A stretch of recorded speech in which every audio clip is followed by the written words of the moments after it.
Orange எக்கனாமினா என்ன, அதோட worth என்ன, அதில் என்னென்ன ஆப்பர்ச்சுனிட்டிஸ் இருக்குது, நம்ம அதில் வந்து என்னென்ன ஸ்கில் செட்லாம் நம்ம லேர்ன் பண்ணிக்கலாம் அப்படின்றத பற்றி நம்ம பார்ப்போம். அண்ட் ஆல்சோ எக்ஸ்பர்டைசர் ஜாப்ஸில் வந்து இதை பற்றியான ஸ்பெசிஃபிக்கான ஸ்கில் செட்ஸ் நிறைய விஷயத்தை வந்து நம்ம அதில் டிஸ்கஸ் பண்ணுறோம், ஜாப்ஸ் ரிலேட்டடாக. பட் இதில் வந்து ஓவராலாக எல்லாத்த பற்றி நம்ம ஆரஞ்சு எக்கனாமியை பற்றி நம்ம பார்ப்போம். அண்ட் ஸோ எல்லாத்தையும் பார்ப்போம். வெல்கம் டு ரகுலன்ஸ் இன்சைட்ஸ் அண்ட் வீடியோஸ்லாம் உங்களுக்கு பிடிச்சிருந்தா மறக்காம சேனலை ஃபாலோ பண்ணுங்கள். அண்ட் ஆல்சோ ஃப்ரெண்ட்ஸ்க்கு ஷேர் பண்ணுங்கள். அண்ட் ஆல்சோ நம்மளோட ecovariance.comல வந்து உங்களுக்கு செகண்ட் இன்கம் பார்ட் டைம் ஏதாவது பிஸ்னஸ் பண்ணணும் அப்படின்னா, ரொம்ப டைம் இல்லை பட் இதுக்குள்ளார நான் பண்ணணும், ஸ்மால் பட்ஜெட்டில் பண்ணணும் அப்படின்னா ecovarianceல போய்ட்டு அவங்களோட டிஸ்ட்ரிபியூஷன் எடுத்து நீங்கள் செக் பண்ணி பாருங்கள். ஸ்மால் பட்ஜெட்டில் வந்து அவங்களோட ப்ராடக்ட்ஸ் வந்து நீங்கள் வந்து ஹோல்சேலில் வாங்க முடியும். உங்கள் ஏரியாவில் இருக்கிற எந்த சூப்பர் மார்க்கெட் நம்ம கூட டைப் பண்ணாலும் அதுக்கு நீங்கள் ஆட்டோமேட்டிக்காக டிஸ்ட்ரிபியூட்டர் ஆகிடுவீங்க. ஸோ நாங்கள் நடக்கிற எல்லா சேல்லையுமே உங்களுக்கு ஒரு மார்ஜின் வரும். ப்ளஸ் உங்கள் ஏரியாவில் நடக்கிற ஆன்லைன் சேலுக்குமே வந்து மார்ஜின் கொடுக்குறோம். விச் லைக் எந்த ஒரு டிஸ்ட்ரிபியூஷனும் அது கொடுக்க மாட்டாங்க. டிஸ்ட்ரிபியூட்டர் எடுக்கிறீங்கன்னா நீங்கள் சேல் பண்ணுறதுலாம் உங்களுக்கு கமிஷன் இருக்கும். பட் ஈவன் நாங்கள் வந்து இப்போ நீங்கள் ஒரு ஏரியா வேளச்சேரியில் கிண்டியில் எடுத்துக்கிறீங்க அப்படின்னா, அந்த ஏரியாவில் ஈவன் ஆன்லைனில் வந்து ஏதோ ஒரு கஸ்டமர் வாங்குறாங்க, அவங்களுக்கு நீங்கள் இருக்கிறது கூட தெரியாது அப்படின்னாலுமே அதுலேருந்துமே உங்களுக்கு ஒரு பர்சன்டேஜ் கிடைக்கும். So this is gonna be very good option. So check பண்ணி பாருங்கள். நம்மள்ட்ட இன்னும் ஒரு எக்ஸ்ட்ரா ஒரு 50 ப்ராடக்ட்ஸ் வந்து ரிலீஸ் பண்ண போகிறோம் இந்த மந்த், நெக்ஸ்ட் மந்தில் வருது. ஸோ அதெல்லாமே செக் பண்ணுங்கள். ஸோ இந்த ஆரஞ்சு எக்கனாமி அப்படின்ற ஒரு விஷயம் வந்து இப்போ நிறைய கண்ட்ரீஸ் வந்து இதுக்காக வந்து மெனக்கிட்டு இருக்கிறாங்க, பட்ஜெட் ஒதுக்குறாங்க. ஸோ இது என்னது ஆரஞ்சு எக்கனாமி? நம்ம ஏற்கனவே வந்து ப்ளூ எக்கனாமி அப்படின்னு சொல்லிட்டு நம்ம கேள்விப்பட்டிருக்கிறோம். விச் இஸ் லைக் இன்டூ ஓஷனை க்ளீனாக வச்சுக்கணும், ஓஷனோட க்ளீன் ப்ராஜெக்ட்ஸ் அது இதுன்னு சொல்லிட்டு நிறைய ப்ராஜெக்ட்ஸ் எல்லாத்துக்கும் ப்ளூ எக்கனாமின்னு சொல்லுவோம். க்ரீன் எக்கனாமி அப்படின்றது sustainability and green energy and green ரிலேட்டடாக வந்து கார்பன் இது பண்ணணும், சேவ் பண்ணணும் அப்படின்ற மாதிரி இந்த விஷயங்கள் எல்லாத்தையும் க்ரீன் எக்கனாமின்னு சொல்லுவோம். அதேமாரி ஆரஞ்சு எக்கனாமி அப்படின்றது வந்து creativity, intelligence, human artefacts create பண்ணுறது, இந்தமாரி நிறைய விஷயங்களை வந்து இன்குபேட் பண்ணுறது வந்து ஆரஞ்சு எக்கனாமி அப்படின்னு சொல்லிட்டு இந்த வேர்டு வந்து இது காயின் பண்ணுறாங்க. இது ரீசன் என்ன அப்படின்னா வந்து ஆரஞ்சு வந்து ஜென்ரலாக வந்து இட்ஸ் லைக் ஒரு வைப்ரண்ட்டான ஒரு கலர். நீங்கள் வந்து இந்த ஹிப்பீஸ் டைமில் நீங்கள் 1980s 70sலாம் பார்த்தீங்கன்னா ஆரஞ்சு வந்து one of the top most கலர்னு சொல்லலாம். பேண்ட் சட்டைலேருந்து தொப்பிலேருந்து எல்லாமே வந்து ஆரஞ்சு கலரில் அவங்க வந்து ப்ரிஃபர் பண்ணுவாங்க. ஏன்னா it's like sort of like ஒரு வைப்ரண்ட்டான ஒரு colour which includes everything from human ஸ்பிரிட்லேருந்து அவங்களோட க்ரியேட்டிவிட்டிலேருந்து எல்லாமே வந்து பண்ணுறதுக்கு அப்படின்ட்டு. ஸோ அதனால் வந்து இது வந்து கட்சி சார்ந்து வந்து இந்தியாவில் மட்டும் இது பண்ணலாம், உலகம் முழுக்க வந்து இந்த ஆரஞ்சு எக்கனாமி அப்படின்றது வந்து இட்ஸ் எ காமன் டேர்ம் தான் அது. ஓகே, ஸோ இப்போ இதில் வந்து இதோட தொடக்கம் அப்படின்னு சொல்லிட்டு நம்ம பார்த்தோம் அப்படின்னா, மனுஷங்களை பொறுத்த வரைக்கும் வந்து பொழுதுபோக்கு அப்படின்றது தான் வந்து one of the major thing why they actually live tomorrow. நாளைக்கு எதுக்கு நான் இருக்கணும், நாளைக்கு எதுக்கு நான் வேலைக்கு போகணும் அப்படின்னு சொல்லிட்டு இருக்கிறதுக்கு என்ன அப்படின்னா, நாளைக்கு வேலைக்கு போனால் ஓகே எனக்கு இந்த ஒரு வாரத்தில் 3 நாள் தான் இருக்குது, முடிச்சுட்டு வீக்கெண்டு நான் என்ஜாய் பண்ணலாம் அப்படின்றப்ப அந்த வீக்கெண்டு தான் வந்து அதை எய்ம் பண்ணி தான் இந்த நாளை வந்து அவங்க பிடிக்கலனாலும் அவங்க இப்போ தள்ளி போவாங்க. ஸோ அப்போ அந்த வீக்கெண்டை வந்து எதனால் அவங்களுக்கு அந்த காலத்தில் இந்த காலத்தில் பிடிச்சிருக்கு அப்படின்னா த என்டர்டெயின்மெண்ட். அதுதான் வந்து ஆரஞ்சு எக்கனாமி. ஸோ இது வந்து அந்த காலத்துலேருந்து இருக்குது. இப்போ வந்து புதுசாக வந்து ஏதோ ஒரு விஷயம்லாம் கிடையாது. அந்த காலத்தில் வந்து கூத்து பார்க்குறவங்கலேருந்து ஈவன் கவிதை எழுதுகிறவங்கலேருந்து அதுக்கப்புறம் படம் பண்ணுறவங்க அப்படின்னு சொல்லிட்டு நீங்கள் அப்படியே வழியாக வந்துக்கிட்டே இருக்கலாம். இந்த க்ரியேட்டிவிட்டி, இந்த பர்டிகுலர் இனோவேஷன், இந்த இது சைடு இருக்கிறது எல்லாமே என்டர்டெயின்மெண்ட் செக்மெண்ட்டு, மீடியா, இது எல்லாமே வந்து ஆரஞ்சு எக்கனாமிக்குள்ளார வந்துடும். ஸோ அப்போ வந்து இது இப்போ வந்தது இல்லை, இது வந்து மனுஷன் பிறந்த காலத்துலேருந்து இருக்குது. So entertainment is one thing what keeps humans going the next day அப்படின்ற ஒரு விஷயம். ஸோ இப்போ வந்து இந்த ஆரஞ்சு எக்கனாமி பொறுத்த வரைக்கும் வந்து இப்போ கரண்ட்டாக இருக்கிற ஜென்ரேஷன்ஸ் லாஸ்ட் ஒரு ஃபியூ சென்ச்சுரிஸாக வந்து இட் இஸ் பீன் ரீபிராண்டட் அப்படின்னு சொல்லலாம். இது வந்து கொஞ்சம் மெயின் ஸ்ட்ரீமாக கொண்டு வந்துட்டுருக்காங்க. ஏன்னா முன்னாடியெல்லாம் நீங்கள் பார்த்தீங்கன்னா இந்த கூத்துப்பற்றா அது எல்லாமே பார்த்தீங்கன்னா லாஸ்ட் ஒரு 1000 இயர்ஸ் நீங்கள் வச்சுக்கிட்டா கூட மூவிஸ்லாம் வரத்துக்கு முன்னாடி வரைக்கும் நீங்கள் பார்த்தீங்கன்னா எல்லா ஊர்லேயுமே இந்த கூத்து கலைஞர்களோட வாழ்க்கை வந்து கொஞ்சம் நலிஞ்சு போய் தான் இருக்கும், கொஞ்சம் கஷ்டமாக தான் இருக்கும். அது வந்து ஒரு நாள் 2 நாள், நான் சொல்கிறது வந்து 1000 வருஷமாக வந்து அவங்களோட வாழ்க்கை வந்து ரொம்ப கஷ்டமாக தான் இருக்கும். அவங்களுக்கு வந்து ஒவ்வொரு ஊராக போய் கூத்து போடணும். ஸோ அதில் வந்து ரொம்ப பெரிய இன்கம் இருக்காது. ஸோ ஒரு சில பேர் சக்ஸஸ்ஃபுல்லாக இருப்பாங்க, மற்றவங்கலாம் ரொம்ப கஷ்டப்படுவாங்க, இந்த மாதிரிலாம் இருக்கும். வேறஸ் இன்றைக்கி நீங்கள் பார்த்தீங்க அப்படின்னா வந்து இட்ஸ் லைக் இப்போ நீங்கள் மிஸ்டர் பீட்ஸ் எடுத்துக்கலாம். ஒரு யூடியூப் சேனல் ஆரம்பித்து ஒருத்தர் வந்து பில்லியனர் ஆகிறார். ஸோ ஒரு கிறிஸ்டியானோ ரொனால்டோவோட அவங்களோட இவங்கள விட அப்படின்னு சொல்லிட்டு இது எல்லாத்த விட வந்து ஒரு யூடியூப் ஆரம்பித்து நிறைய பேர் வந்து பில்லியனர் ஆகிற விஷயங்கள் வந்து இப்போ தான் நடக்குது இத்தனை வருஷத்தில். ஸோ அப்போ அந்த ஆரஞ்சு எக்கனாமி வந்து எப்போலேருந்து ட்ரான்ஸ்ஃபார்ம் ஆச்சு அப்படின்னு பார்த்தீங்கன்னா வந்து ஒரு ப்ராப்ளி அரௌண்ட் ஒரு 50-70 இயர்ஸ்லேருந்து வந்து இட் ஸ்டார்டட் ஷேப்பிங். ஸோ அது எப்போ அப்படின்னு பார்த்தீங்கன்னா ஃபஸ்ட்டு இந்த மூவிஸ்லாம் வர ஆரம்பிக்குது. ஸோ 1940s அந்த டைம்லேருந்து மூவிஸ்லாம் வர ஆரம்பிக்குது. உலகம் முழுக்க வந்து டூரிங் டாக்கீஸ் அப்படின்னு சொல்லுவாங்க. அது வந்து எப்படின்னா டெம்பரரி டென்ட் மாரி போட்டுட்டு அந்தமாரி பண்ணுறது. அதுக்கப்புறம் வந்து சினிமா கொட்டான்னுவாங்க. அண்ட் அதுக்கப்புறம் சினிமா தியேட்டர்ஸ்னு வர ஆரம்பிச்சிச்சு. ஸோ இந்தமாரி நிறைய விஷயங்கள் வர ஆரம்பிக்குது வந்து 1940s அந்த டைமில். ஸோ தமிழ்நாட்டில் வந்து பார்த்திங்கன்னா சென்னையில் வந்து ஒருத்தர் ரயில்வே இன்ஜினியராக வேலை செஞ்சுட்ருக்கிறாரு. அந்த வேலையை விட்டுட்டு வந்து ஒரு ஃப்ரெஞ்ச் கம்பெனிக்கிட்ட வந்து ஃப்ரெஞ்ச்மேன் சொல்லுவாங்க, அந்த கம்பெனிக்கிட்ட எக்யூப்மெண்ட்லாம் வாங்கி வந்து அந்த டைம் வந்து படத்தை வந்து ஓட்டுறாரு. பாரிஸ் கனடா அந்த இடத்துல வந்து தேட்டர்லாம் வாடகைக்கு எடுத்து அந்த மாதிரி படம்லாம் ஓட்டுறாங்க. ஸோ அந்தமாரி மக்களுக்கு வந்து இந்த இந்த ஒரு விஷயத்தில் வந்து இவ்வளோ பொட்டன்ஷியல் இருக்குது அப்படின்றது தெரிய ஆரம்பித்தது வந்து ஒரு 70-80 வருஷத்துக்கு முன்னாடி அப்படின்னு நம்ம வச்சுக்கலாம். அதுக்கப்புறம் பார்த்திங்கன்னா இது வந்து ஃபஸ்ட்டு எடுத்துகிட்டு போனதில் எல்லாம் பார்த்திங்க அப்படின்னா வந்து பெரிய பங்கு வந்து ஹாலிவுட்டுக்கு இருக்கும். அதுக்கப்புறம் வந்து ஃப்ரெஞ்சு சினிமாஸ்க்கு இருக்கும். அதேமாரி பிரிட்டன் அவங்களோட ஃபிலிம் ஸ்கூல்ஸ் அண்ட் சினிமாஸ் இவங்க எல்லாருமே வந்து இதை நெக்ஸ்ட் லெவலுக்கு எடுத்துகிட்டு போகிறதுக்கு வந்து நிறையா உதவுனாங்க அப்படின்னு சொல்கிறோம். கிட்டத்தட்ட ஹோல் வேர்ல்டு வந்து டிவி வாங்குறதுக்கான ஒரு காரணத்தை கொடுத்தது வந்து இந்த பேசிக் இந்த கண்ட்ரீஸ் தான் வந்து ஃபஸ்ட்டு நம்ம வந்து பண்ணது அப்படின்னு சொல்கிறோம். அதுக்கப்புறம் பார்த்திங்கன்னா பாலிவுட்டில் அதுக்கப்புறம் வந்து மற்ற ஏஷியன் கம்யூனிட்டிஸும் வந்து அவங்களோட ஓன் வெர்ஷன் வந்து ஒன்று கிரியேட் பண்ண போனாங்க. இதில் இந்தியாவில் வந்து முக்கிய பங்கு எதுக்கு வரும் அப்படின்னு பார்த்திங்கன்னா தென்னிந்திய திரைப்பட சங்கம் அப்படின்னு சொல்கிற நம்ம தமிழ்நாட்டில் இருக்கிற ஃபிலிம் ஹவுஸ் தான். ஏன்னா இதோட ஹிஸ்ட்ரி வந்து இந்தியாவிலே oldest, one of the oldest இந்தியாவில். பாலிவுட்டுக்கு அடுத்தது வந்து நம்ம தான் இருக்கிறோம்னு நினைக்கிறோம். ஸோ அந்தமாரி இப்போ இதிலே வந்து அடுத்தது யார் வந்தா அப்படின்னு பார்த்தீங்கன்னா வந்து ஜப்பான், கொரியா இந்தமாரி கண்ட்ரீஸ்லாம். இப்போ கொரியா வந்து நீங்கள் பார்த்தீங்கன்னா கேபாப் அப்படின்றது எல்லாத்துக்குமே தெரியும்.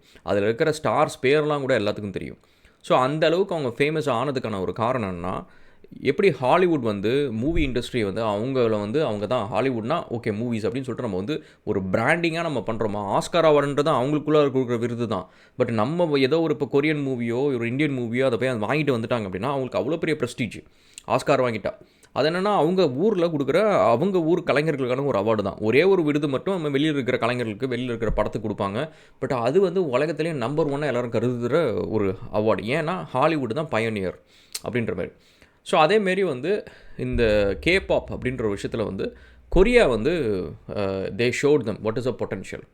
இந்த ஆரஞ்சு இண்டஸ்ட்ரியோட பொட்டன்ஷியல் என்ன அப்படின்னு சொல்லிட்டு காமிச்சது வந்து கேபாப். இதேமாரி ஜப்பானோட அனிமே இண்டஸ்ட்ரி அப்படின்னு நம்ம சொல்லலாம். ஸோ அவங்களோட அந்த அனிமே சீரீஸஸாக இருக்கட்டும், அவங்க க்ரியேட் பண்ண கார்ட்டூன்ஸாக இருக்கட்டும், கேரக்டர்ஸாக இருக்கட்டும், இது எல்லாமே பார்த்திங்கன்னா ஒரு பக்கம் வந்து இட் வாஸ் வெல் ரெனவுண்ட் அப்படின்னு நம்ம சொல்லலாம். ஈவன் நீங்கள் பார்க்குறப்ப இந்த காட்ஜிலாவாக இருக்கட்டும், இல்லை வந்து பொக்கமானாக இருக்கட்டும், இந்தமாதிரி நிறைய விஷயங்கள் வந்து அந்த க்ரியேஷன் எப்படி நம்மளுக்கு இந்த பேர் தெரியுது அப்படின்னு பார்த்தீங்கன்னா that's like an industry they took it seriously. இப்போ அதை வந்து இந்தியா வந்து started taking it seriously. Last ஒரு 5 இயர்ஸாக வந்து டேக்கிங் இட் சீரியஸ்லி. பட் மற்றவங்களுக்கும் நம்மளுக்கும் இருக்கிற ஒரு பிரச்சனை என்ன அப்படின்னு பார்த்தீங்கன்னா வந்து நீங்கள் கவனித்து பார்த்தீங்கன்னா ஹாலிவுட்டில் இருக்கிற படத்தை வந்து இட்ஸ் அ காப்பிரைட்டட் மெட்டீரியல். அது வந்து ஒரு இன்டெலெக்சுவல் ப்ராப்பர்ட்டியாக அவங்க க்ரியேட் பண்ணுறாங்க. அதேமாரி நீங்கள் ஒரு கொரியாவில் எடுத்துக்கிட்டிங்க அப்படின்னா அவங்க ஒரு சாங்ஸ் க்ரியேட் பண்ணுறாங்க, ஒரு மியூசிக் க்ரியேட் பண்ணுறாங்க, அது வந்து it's intellectual property, it is protectable. அதேமாதிரி ஜப்பானில் அனிமே பண்ணுறாங்க, அதுவும் ப்ரொடெக்டபிள், ஒரு காப்பிரைட் மெட்டீரியல். இதேமாரி தான் இந்த இண்டஸ்ட்ரியில் வந்து நம்ம இன்னும் முதிர்ச்சி பெறாத ஒரு விஷயம் என்ன அப்படின்னு பார்த்தீங்கன்னா இந்த இன்டெலெக்சுவல் ப்ராப்பர்ட்டியை பற்றி நிறைய பேருக்கு தெரியறது கிடையாது. NFT was there, NFT was a failure, NFT was not a hit. But அதை வந்து ஒரு விஷயமா வந்து இப்போ I don't want to talk about it. But ஜென்ரலாக வந்து இந்தியாவை பொறுத்த வரைக்கும் இந்த இன்டெலெக்சுவல் ப்ராப்பர்ட்டியை பற்றி நம்ம வந்து கொஞ்சம் கூட வந்து கவலைப்பட மாட்டோம். ஸோ யூடியூப்பில் வந்து ஒரு காப்பிரைட் ஸ்ட்ரைக் கொடுக்குறதோட சரி, அதுவும் யூடியூப் நம்மளுக்கு ப்ராம்ப்ட் பண்ணால் தான். இல்லைன்னா நம்ம போய்ட்டு ஆக்ஷன்லாம் எடுத்துகிட்டு இருக்க மாட்டோம் நிறைய பேர். அன்லெஸ் அண்ட் அன்டில் நம்மளுக்கு ஏதோ பெரிய மோட்டிவ் இருக்குது அப்படின்னா தான். ஸோ அதனால் நம்ம இந்த ஆரஞ்சு ரெக்காமையில் மிஸ் பண்ணுற ஒரு விஷயம் என்னென்னா, நம்மளுக்கு நிறைய பேருக்கு வந்து இன்டெலெக்சுவல் ப்ராப்பர்ட்டியை பற்றி தெரியறதே கிடையாது. ஸோ இன்டெலெக்சுவல் ப்ராப்பர்ட்டியை பற்றி பேசிக்காக அது உங்களுக்கு எந்த அளவுக்கு வந்து ஒரு லாயல்ட்டிக்கு ஜென்ரேட் பண்ணுறதுக்கான ஒரு சான்சஸ் இருக்குது. அண்ட் ஆல்சோ உங்களோட மெட்டீரியல் வந்து எந்த அளவுக்கு பீன் அப்யூஸ்ட் பை அதர்ஸ். நிறைய இடத்துல மீம்ஸ் அந்தமாரி இதெல்லாம் எல்லாமே வந்து it is all your intellectual property. நீங்கள் ஒன்று க்ரியேட் பண்ணுற ஒரு விஷயம் இன்னொருத்தவங்க பர்மிஷன் யூஸ் பண்ணுறாங்க அப்படின்னா basically your losing an income அப்படின்ற ஒரு விஷயம் தான். உங்களுக்கு ஒரு சின்ன எக்ஸாம்பிள் சொல்லணும்னா, இந்த கார் ரேசஸ்லாம் இருக்குல்ல, கார் ரேசஸ் வந்து இந்த ஃபார்முலா 1 இதெல்லாம் இருக்குல்ல, அதில் வந்து இந்த கிராஷஸ் நடக்கும், ஏதாவது ஒரு ஆக்சிடென்ட்ஸ் அந்த மாதிரிலாம் நடக்கும். அந்த ஆக்சிடென்ட் கிளிப்பு வந்து ஒரு கம்பெனி வந்து கோடிக்கணக்கில் விற்கிறாங்க. ஜஸ்ட் அது வந்து ஒரு ஃபியூ செகண்ட்ஸ் இருக்கும், ஒரு 1 மினிட்டு கம்மியாக தான் இருக்கும். அந்த கிளிப்ஸு மட்டும், அது வேறு எதுவுமே இருக்காது, அந்த கிளிப்ஸு மட்டும் தான் ஒரு சில கம்பெனிஸ் வந்து கோடிக்கணக்கில் அதை வச்சு இன்கம் பண்ணிகிட்ருக்காங்க. அவங்க வந்து விற்க மாட்டாங்க முக்கால்வாசி, அதை வந்து ரெண்டலுக்கு கொடுப்பாங்க, லைசன்சிங் கொடுப்பாங்க, நீ இந்த இடத்துல யூஸ் பண்ணிக்கோ, எவ்வளோ நாள் யூஸ் பண்ணிக்கோ அப்படின்ற மாதிரி கொடுப்பாங்க. ஸோ அந்தமாரி நம்ம இந்த பொட்டன்ஷியல் நம்ம அப்சர்வ் பண்ணுறதில்ல. ஓகே, நெக்ஸ்ட்டு வந்து இந்த ஆரஞ்சு எக்கனாமியில் வந்து என்னென்ன ஆப்பர்ச்சுனிட்டிஸ் இருக்குது அப்படின்னு பார்த்தீங்கன்னா, நிறைய நேரம் வந்து இந்த கண்டென்ட் க்ரியேஷன், மூவி மேக்கிங்கு இதில் மட்டும் நம்ம சுற்றிக்கிட்டே இருக்கிறோம். பட் இதை தாண்டி வந்து எக்கச்சக்க ஏரியாஸ் இருக்குங்க. ஸோ ஃபார் எக்ஸாம்பிள் நீங்கள் மியூசிக் நீங்கள் எடுத்துட்டிங்க அப்படின்னா வந்து மியூசிக் அண்ட் ஆடியோன்றது 2 விஷயம். ஒன்று வந்து மியூசிக் நீங்கள் பண்ணுறது, பேசுகிறது, பாடுறது, வோக்கல்ஸ் இதெல்லாமே இருக்கும். அண்ட் இன்னொரு பக்கம் வந்து ஆடியோன்றது வந்து ஆடியோ இன்ஜினியரிங் ரிலேட்டடாக. நீங்கள் வந்து இப்போ ஒரு கேம் இருக்குன்னா கேம்ஸ்குள்ளார நிறைய சவுண்ட்ஸ் இருக்கும். நீங்கள் பார்த்தீங்கன்னா அட்லீஸ்ட் ஒரு 80 to 100 ட்ராக்ஸ் இருக்கும். ஒரு மிஷின் கன் சவுண்ட்லேருந்து இந்தமாரி இருக்கும். இது எல்லாமே ஒரு ஆடியோ இன்ஜினியர் கிரியேட் பண்ணுறாரு. க்ரியேட் பண்ணி இதை லைசன்சிங் பண்ணாமல் கொடுக்கறதுனால திஸ் இஸ் பேசிக்லி ரீயூஸபிளாக அவங்க யூஸ் பண்ணிக்க முடியாது, வேறு கேமுக்கு வந்து அவங்க கொடுக்க முடியாது, திரும்ப உட்காந்து க்ரியேட் பண்ணிட்டு இருக்கணும். அதே மாதிரி தான். ஸோ நீங்கள் வந்து ரைட்டிங்காக இருக்கட்டும், பப்ளிஷிங்காக இருக்கட்டும், நம்ம நிறைய பேர் வந்து இப்போலாம் வந்து பிளாகர்ஸ்லாம் போயாச்சுங்க, இப்போ தான் ஏஐ வந்துருச்சு, எல்லாருமே ChatGPTல ஆர்டிகல் க்ரியேட் பண்ணுறாங்க அப்படின்னு சொல்லிட்டு. பட் இப்போ கூட நீங்கள் போய் பார்த்தீங்கன்னா கூகுள் ஸ்லைடர்ஸ் வந்து ஸ்க்ரால் பண்ணுறப்ப ஹியூமன் ரீடபிள் ஆர்டிகல்ஸ், ஹியூமன் எழுதின ஆர்டிகல்ஸை வந்து அது ஹை ப்ரியாரிட்டி கொடுக்குது, ஹையர் ரேங்கிங் கொடுக்குது. ஏஐ டிடெக்ட் பண்ணிச்சு அப்படின்னா அதுக்கு வந்து லோவர் ரேங்கிங் தான். ஸோ அதனால் எவென்ச்சுவலி வந்து this is gonna bring back content writers. இந்த கான்டென்ட் ரைட்டர்ஸாக இருக்கட்டும், பிளாக் ரைட்டர்ஸாக இருக்கட்டும், இதெல்லாம் கொஞ்ச நாள் காண போயிருந்தாங்க, அவங்களாம் திரும்ப வர போகிறாங்க. ஏன்னா நீங்களே கவனித்து பார்த்தீங்கன்னா நம்ம இன்ஸ்டாகிராமில் ஸ்க்ரால் பண்ணுறப்ப ஒரு வீடியோ நம்ம வந்து பார்க்குறோம், திடீர்னு நம்ம ஏதோ இன்ட்ரெஸ்டிங்காக இருக்குதுன்னு பார்க்குறோம்.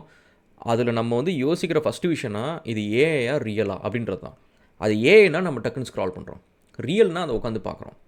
ஸோ அப்படி இருக்கிறப்ப போக போக போக டான்ஸாக இருக்கட்டும், இல்லை வந்து ChatGPTஸாக இருக்கட்டும், இல்லை ஜெமினாயாக இருக்கட்டும், இவங்க எது வேணாலும் கொண்டு வரட்டும், இது எல்லாமே வந்து eventually what will happen is like அது ஏஐயா ஹியூமனா அப்படின்ற அந்த ஒரு விஷயத்தை மறைக்கிறது மட்டும்தான் அவங்களோட பெரிய கஷ்டமான ஒரு வேலையாக இருக்கும்.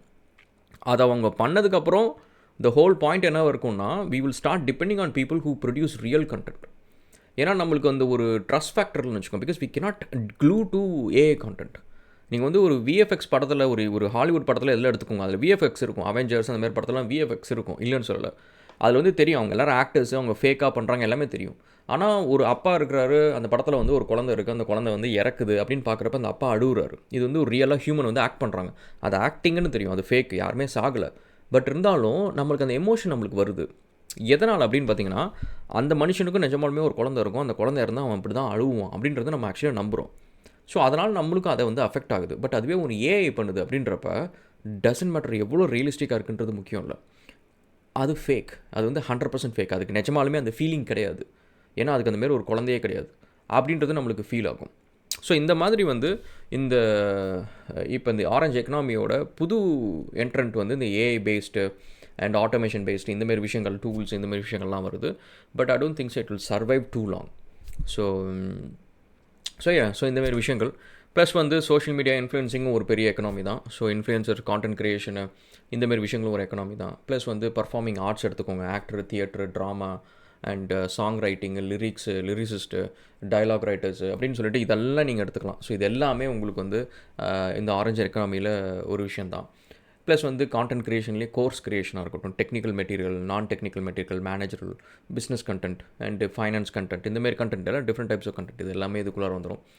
ஸோ அதனால் this is a very huge industry. And இந்த இண்டஸ்ட்ரி வந்து இப்போ கரண்ட்டாக இருக்கிற எல்லா இண்டஸ்ட்ரிக்கும் தேவைப்படுற ஒரு இண்டஸ்ட்ரி. இப்போ ஈகோ வேரியண்ட்டுக்கு வந்து நம்ம வந்து ஒரு ப்ராடக்ட்டை வந்து ப்ரொமோட் பண்ணணும்னு முடிவு பண்ணுறது எங்கே போய் பண்ணுறோம் அப்படின்னா இன்ஃப்ளூயன்சர்ட்டு கொடுக்குறோம். ஒரு ஆர்மரோட ஒரு ப்ராடக்ட் நம்ம ப்ரொமோட் பண்ணுறது எங்கே போகிறோம் அப்படின்னா ஒரு இன்ஃப்ளூயன்சர்ட்டு கொடுக்குறோம். So we are going back to the orange economy. So அதனால் this is gonna be the future. So இதுக்காக நீங்கள் உடனே வந்து கண்டென்ட் கிரியேட்டர் ஆகணும், வீடியோ போடணும் அப்படின்னு அவசியம் இல்லை. பட் இதில் வந்து you can become a video editor, இதில் நீங்கள் வந்து you can become a social media manager. So அப்படின்னு சொல்லிட்டு இதுக்குள்ளார நிறைய விஷயங்கள் நீங்கள் பண்ண முடியும். நாட் ஜஸ்ட் ஒரே ஒரு கண்ணுக்கு முன்னாடி தெரியிற ஒரு விஷயம் அதுதான் எல்லோரும் ரெஸ்டாரண்ட் ஆரம்பிக்கிறேன்னு போகிறன்ற மாதிரி பண்ணணும்னு அவசியம் கிடையாது. So you can do other things as well. Okay, so இந்த வீடியோ உங்களுக்கு பிடிச்சிருந்தா மறக்காமல் சேனலை ஃபாலோ பண்ணுங்கள். And will see again another video. And at the same time வந்து நம்ம ஆஸ்ட்ரகுலன் சேனலில் வந்து I'm gonna give an announcement for mentorship program. So அது வந்து இதுலேயும் வரும். ஸோ வாட்ச் பண்ணுங்கள். Will see again. தேங்க்ஸ்.